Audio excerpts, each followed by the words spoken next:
Hey guys, for today's video, I will show you how to connect Namecheap domain to Shopify.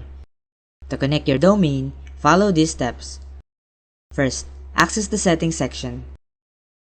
Then, navigate to domains. And from there, select the connect existing domain option and proceed to enter the domain name that you want to link. After clicking next, you will need to follow a specific instruction, as this will be a third-party registered domain connection, such as Namecheap for example. This instruction will guide you through the process. The next step is to go to Namecheap. Once you're there, go to your domain list and select the domain you want to connect. Click on Manage, then Advanced DNS.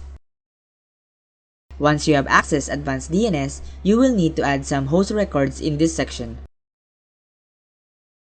You may already have some records here by default, but if not, you can add them manually. It is recommended to delete any existing records before adding new ones. If you have already records in this section, you will need to edit two specific records. The first record need to add or edit is the CNAME record. If you already have a CNAME record, you can simply modify it. If you don't have a CNAME record, you can add it by entering www as the host and shops.myshopify.com as the target. You can leave it at TTL as automatic and then click Save Changes. To add another record, you will need to create an A record. If you already have a record, you can modify it as a necessary. For this record, the host should be set to @ which represent your root domain.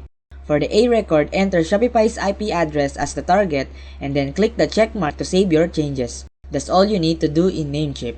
You should be able to see that your changes have been successfully saved after refreshing the page. After setting up the CNAME and A records, return to your Shopify store and click on Verify Connection.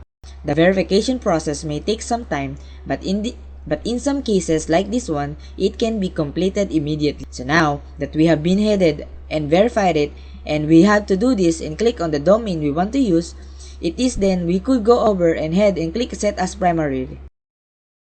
So there you have it. Thank you for watching and please don't forget to subscribe.